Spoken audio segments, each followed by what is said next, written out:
If 2022 OB was here, he would say that the Dunu DK3001BD is the best IM that he has listened ever. But what about 2025 OB? And what does he think about all of this trouble and all of these technicalities paired with that kind of sound? Let's find out. Okay, so I'm pretty sure Dunu needs zero introductions because I have reviewed quite a lot of their IMs before, and you guys know how I feel about Dunu as a whole. Amazing packaging, amazing build quality, and really mature sound. I mean, if you've had 22 years to hone in the sound of your IEMs and stuff like that, then obviously you need to be able to actually produce something really compelling. So let's talk about their latest IM. This is the Dunu DK3001BD. This is a $499 US dollar tribrid. Yes, tribrid.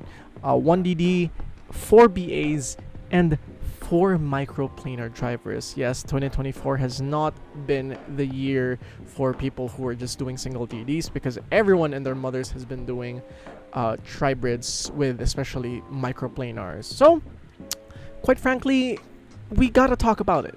And let's start with the unboxing experience, which just has to be some of the best that I've seen ever. It is just such a good, like, cohesive unboxing experience with really good accessories that you might expect from a Dunu IM, Dunu product that every other brands seem to try to replicate, but Dunu seems to be the only one.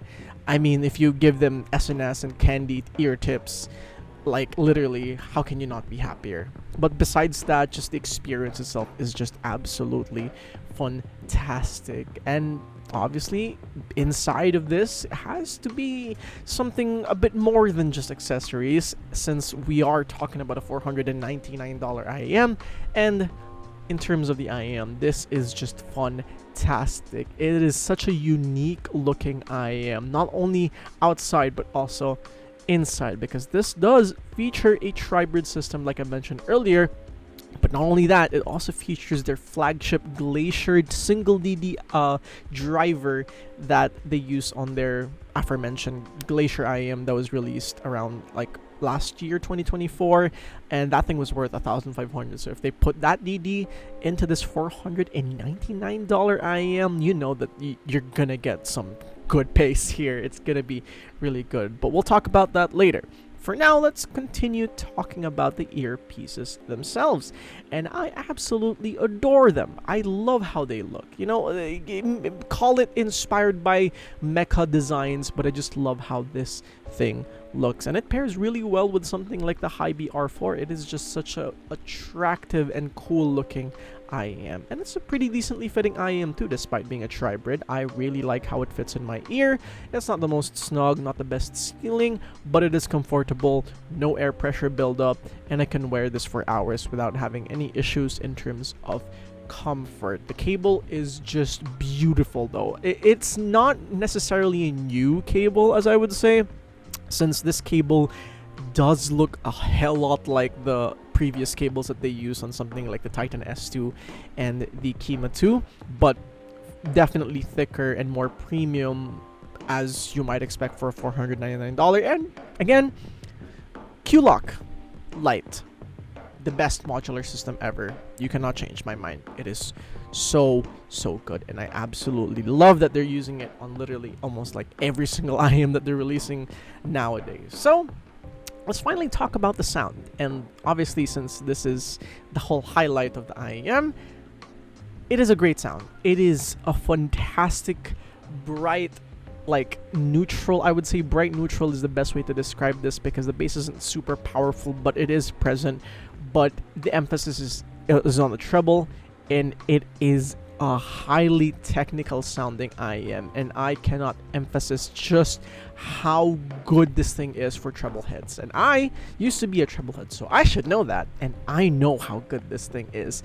You know, listening to a lot of OSTs and like orchestral stuff is just absolutely amazing here. The amount of detail and emphasis on the small bits of like sounds that you hear on just a very specific spectrum, you will absolutely be able to hear it here, and it's just absolutely amazing. You know, listening to J-pop as well, which is like kind of the highlight for these brighter leaning IAMs, something like Yowasobi, Yoroshika, Zutomayo especially is just absolutely amazing on this, particularly Zutomayo actually, because they usually have a more, I would say, muddy mixing. I don't want to say muddy as in like in a bad way, but more of a warmer, more lush mixing. And the way that the bass here is done, it makes it so that muddier mixes just sound cleaner and just sound so dynamic and just like really nuanced, and I absolutely love that for it. However,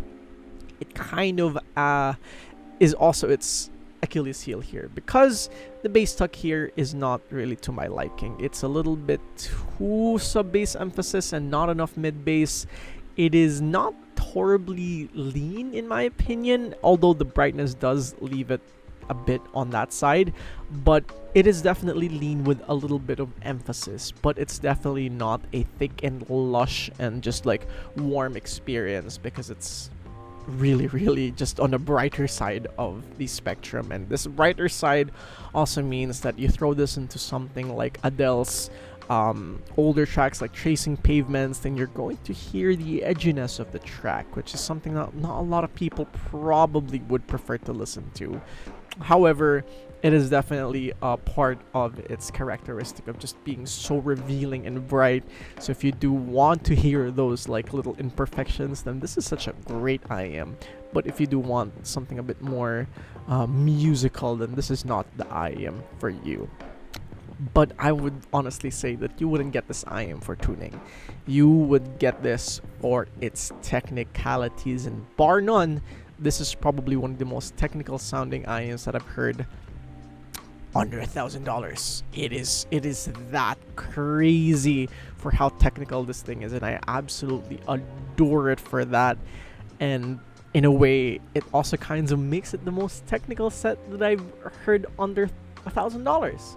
I can't think of anything on the top of my head right now. Maybe the closest one would probably be like over $1,000 already, but under $1,000, this thing is just crazy good. However, in exchange for amazing technicalities, you do lose out on a bit of timbre, which is not really something a lot of people would like as a sacrifice for like their IAMs to be overly technical and not good timbre wise. However, I also do understand that this is a technical sided set and not a timbre side set, and I don't really hate it for that. And because of that, I want to talk about some comparison, or at least the most logical comparison that I would compare to, which is another Treblehead priced at $729 actually, $729 US, which is the Moritz Paradise. This one instead has a bone conduction driver instead of a microplanar, and they are in a way contrasting with each other, but at the same time they try to achieve the similar level of detail and technicalities that what you might expect from something on the upper mid-range side of the spectrum. However, the DK3001BD is the more technical oriented IAM, while the Moritz Paradise is the more musical and more fun sounding IAM between the two. And honestly, I can really only compare to that right now. Other IAMs just seem to be a bit too far away in terms of like their individual qualities to be able to compare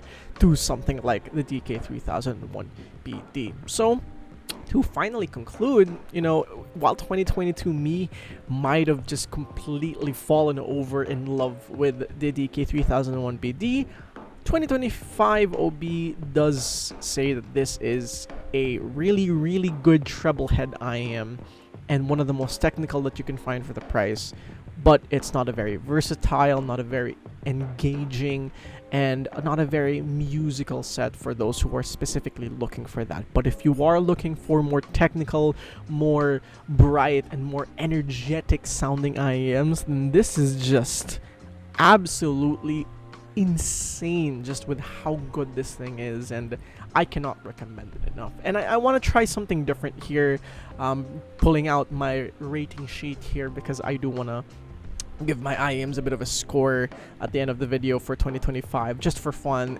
I don't want this to be like a super serious thing, but I do want to include it since, you know, I have a whole tier list here. I'm not utilizing it in my videos, but I want to give the DK3001BD a total score of 8.49 and an enjoyment score of 9, which means highly recommended if you're a Treblehead. So thank you so much for watching my video on the DK3001BD. Thank you so much for Dunu for sending over the DK3001BD in exchange for my honest thoughts. If you would like to buy one, consider checking out the link below. If you like my content, consider giving this a like. If you want to see more of my content, do subscribe. If you would like, please check out the Discord, check out Audio Notions, and with that, obodio out.